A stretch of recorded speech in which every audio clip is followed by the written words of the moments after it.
So to start our circle, you're going to hold your yarn and hook as normal, and then you're going to make a slip knot using this method. So put your hook to one side of the working yarn and pull out. Then rotate your hook 360 degrees to make this twist. This is what I use instead of a slip knot. Now I'm going to pinch that twist and I'm going to chain 4. So 1, 2, 3, 4. 1, 2, 3, 4. So this first chain here, we're going to open this up and use this instead of a magic ring, and then 1, 2, 3, those 3 chains are going to count as our first stitch. So to open this first chain up so we can use it as a magic ring, I'm going to take that strand there and pull it. And what that does is that opens up that chain nicely so we can crochet into it. If you struggle with a magic ring, this is a really good alternative. So I'm going to make 11 double crochet if you use US terms, or 11 treble crochet if you use UK terms, into this magic ring we've just created. You could use a normal magic ring if you prefer. So to make our double crochet, yarn over, put my hook into the ring, yarn over, pull up a loop, yarn over, pull through 2, yarn over, pull through 2. So now we're going to make 10 more stitches into that magic ring.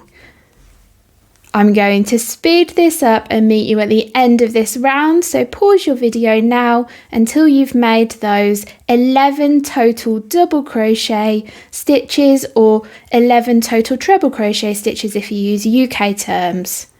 So I'm now at the end of the round and I've made 1 chain of 3, which counts as our first stitch, and then 11 more double crochet stitches. So we're counting this as our first stitch, remember, so we've got 1, 2, 3, 4, 5, 6, 7, 8, 9, 10, 11, 12. So that's our first round finished.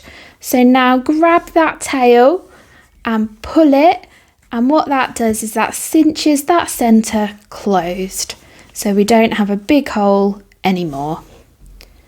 To finish off round 1, we're going to slip stitch into the top of this chain. So we've got 1, 2, 3 chains. So we're putting our hook into that chain there. Then we yarn over and pull through everything on our hook. So that is the end of round 1. To start round 2, start with a chain of 3 again, and that counts as our first stitch. You're now going to make a double crochet if you use US terms, or treble if you use UK terms, into that top of that starting chain just where we made that slip stitch.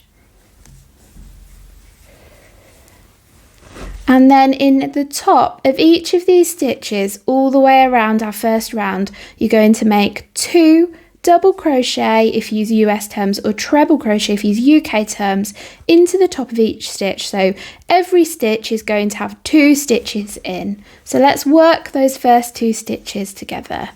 So I'm going to make my first stitch and then my second stitch. So they went into that same stitch. So I've got 1 stitch in one row is going into 2 stitches in the next row, and this is actually how we increase in crochet. So you're going to do this all the way around. You're going to work 2 stitches into the top of each stitch. At the end of this round you should have 24 stitches, because our first round was 12 stitches and we're working 2 stitches into each stitch, so that's 12 times 2 is 24. So I will meet you back at the end of this round and I will show you how to start round 3. So I'm now at the end of this round and I'm just going to count round. I should have 24 stitches. So remember, we are including this starting chain. So 1, 2, 3, 4, 5, 6, 7, 8, 9, 12, 13, 14, 15, 16, 17, 18, 19, 20, 21, 22, 23, 24. So we've got 24 stitches. So for each round of this circle, we're actually going to increase by 12 each round. So for the third round, we're not going to be working 2 stitches into every stitch again. So what you're going to do is we're going to slip stitch into the top of that starting chain, just like we did in the last round. And then chain 3, and remember this counts as our first stitch. So what we're going to do is we're going to do one of those increases into every other stitch in this round. So we're going to do 2 stitches in that first stitch and then 1, 2, 1, 2, 1, 2, 1.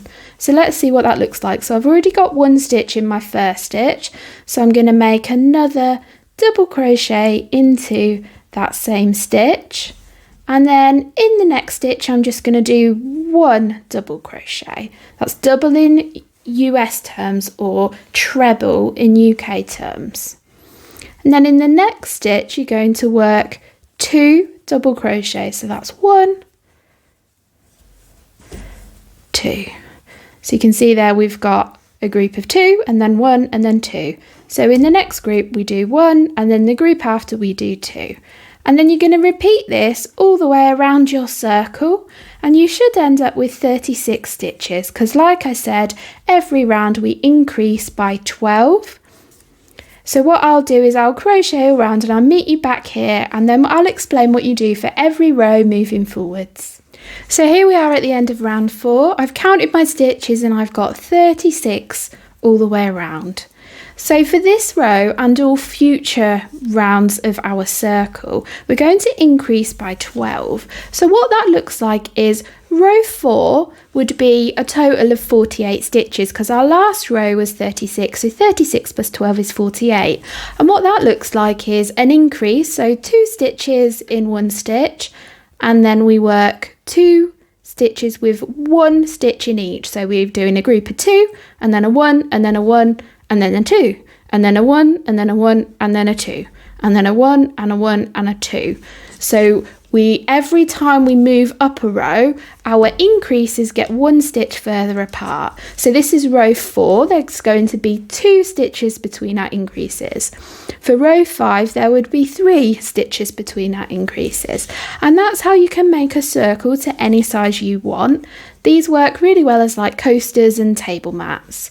So I've made my chain of 3 for round 4, and then I'm going to do a double crochet if you use US terms or treble if you use UK terms into that first stitch. So that's my increase, and then into the next stitch I'm going to work 1 stitch and then repeat again. So I'm going to do 1 stitch, and then in the next stitch I do an increase.